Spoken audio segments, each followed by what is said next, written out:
olive oil. Good for the heart.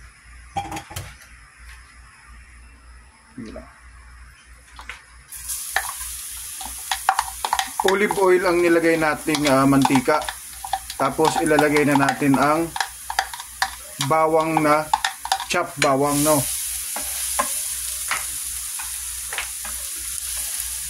Kailangan hindi sunog yung chop bawang maliliit. Kumbaga half cook lang siya. Mabango. Dapat hindi natin susunugin para hindi pumait. Lagyan na natin ang ating mushrooms. Lutuin natin ang ating mushrooms. Mushroom.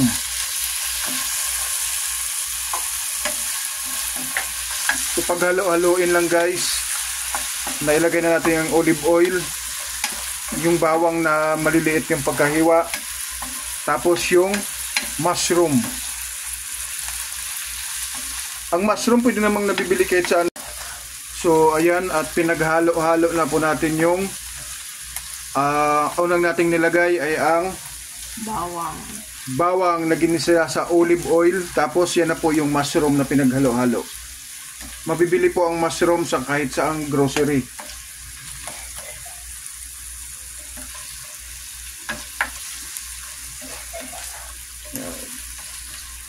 Nagigisa po tayo habang po nagpapakulo po ng ating pasta. While waiting po na kumulo po yung ating nilulutong pasta. Hulaan nyo guys kung ano po yung niluluto namin. Ang makakahula po ay mabibigyan po ng shout out. Isang malaking shout out po dito sa YouTube channel natin. Ang makakahula kung anong lulutuin po nating pasta.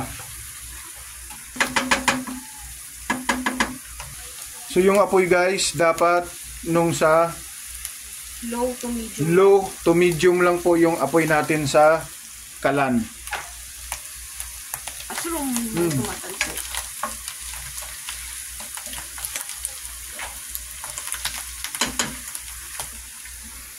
Ilagay na po natin ang ating tuna. So any brand of tuna you can use guys. Pwede nating ihalo kahit anong brand ng tuna. Yan, ilagay na natin ang ating tuna. Mix lang. Mix lang po natin.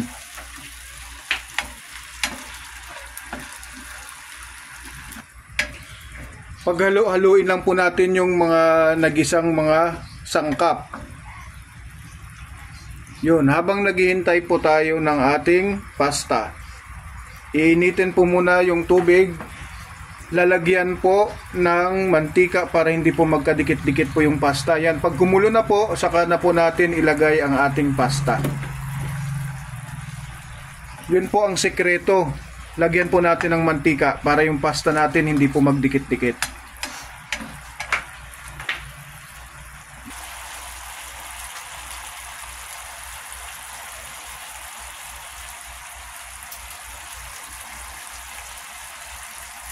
So yan guys, kumukulo na, ilalagay na po natin ang ating pasta. So ayan, ilagay na natin ang ating spaghetti pasta.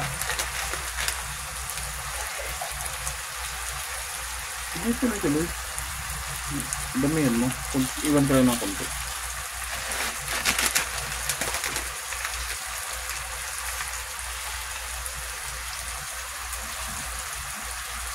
Sige pa.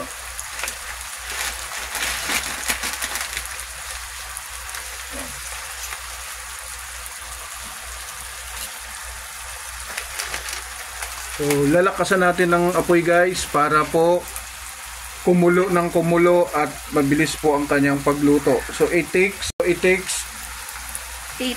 to 12 minutes para maluto po ang ating pasta.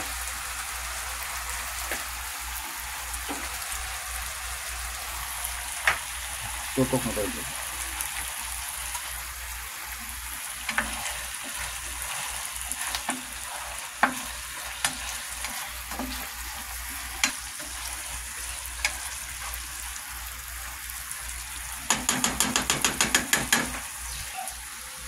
So guys, ilalagay na po natin ang ating pesto sauce. So ito po yung major ingredients po natin na nagpapalasa. Dito po sa gawin nating pesto tuna pasta. So ayan, lahat po yan ay ilalagay na po natin guys. So binili po natin yan guys sa Sandwich Guy. Pwede rin yung palaman yan sa tinapay din eh. Pero mas maganda din yan sa pasta. Sige, ituloy mo lang.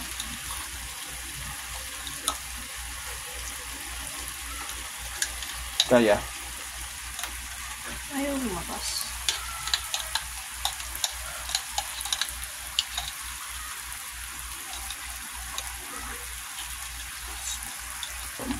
Okay.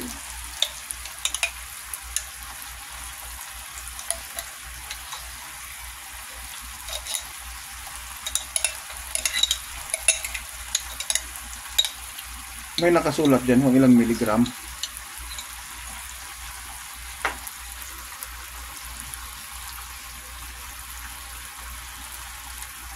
Ano ito? 220. 220 gram. 220 gram pala itong bote ng pesto na ito.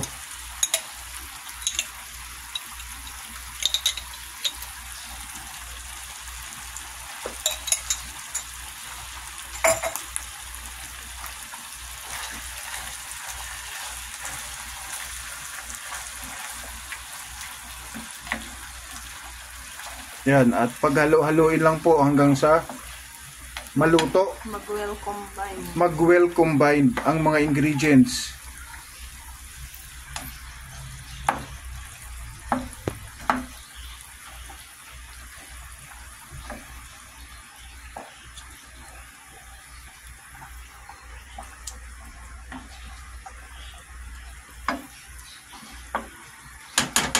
So ayan, at malapit na ring maluto ang ating pasta.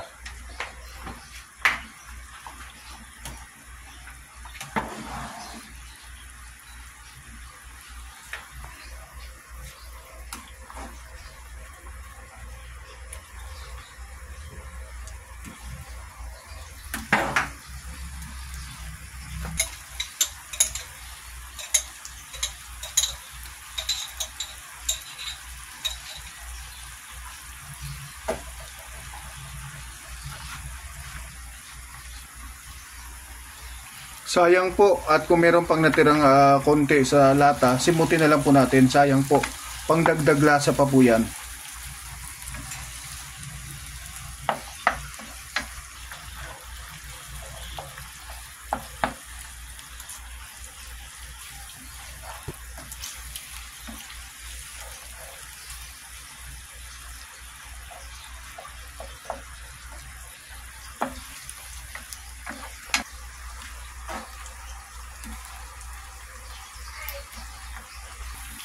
At ito na guys ang ating secret recipe na nagpapasarap sa ating pesto pasta. At yung salt po na gagamitin natin ay kakaiba din po yung salt na to, na nagpapalasa po sa ating pesto pasta. Dapat ito yung gamitin yung salt para mas lalong sumarap ang pesto pasta nyo.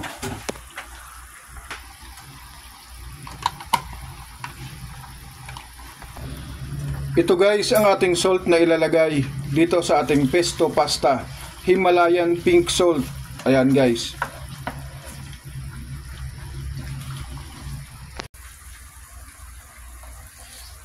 Yan, lagyan na po natin ng salt guys and pepper para po sa depende po sa ating panlasa.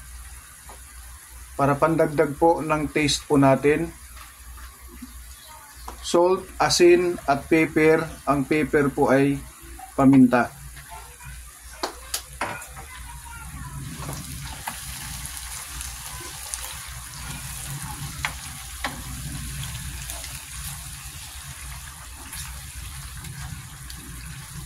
Paghalo-haloin lang po natin, at pagka nahalo na, all is well, ilalagay na po natin ang ating cooked spaghetti pasta.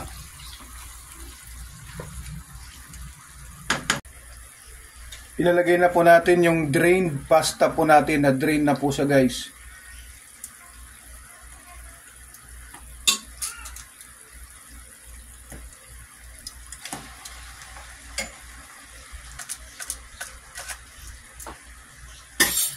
Once na nailagay na natin ang pasta, halo-haluin na po natin para po mag-combine ang pasta at yung sauce ng pesto. Akyat mo siya para makita.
Ayan, paghalo-haloin na natin guys. At luto na po ang ating tuna pesto pasta. Yan guys, oh. Makikita nyo naman. Pwede na po guys i-serve. At hinahalo lang po ng hinahalo po natin para yung po yung mga oil ng olive oil ay ma-absorb po ng pasta. Tingnan nyo po guys. Wala na po siyang masyadong oil. Wala na po siyang masyadong oil guys kasi na-absorb na po ng ating pasta. So ito na po ang ating luto at masarap na. Hindi ko pa natitikman yan guys ha. Pero masasabi kong masarap na po ang aking luto na tuna pesto pasta.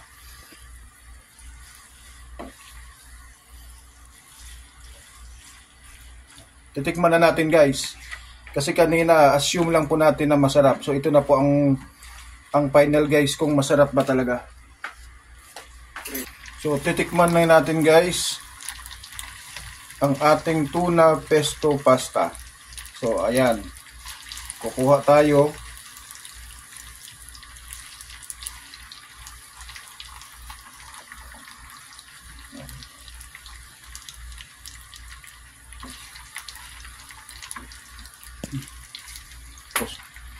Kukuha na po tayo guys. Ayan. Titingnan na po natin kung ano po ang lasa ng tuna pesto pasta. Siyempre guys, partner toppings, ilalagayan po natin ng Grand Parmesan cheese. So ito guys yung angkop dito sa ating pasta na ginagawa. So lagyan na po natin ng yan, Grand Parmesan cheese. So titikman na po natin guys ang ating nilutong tuna pesto pasta. Titikman na natin.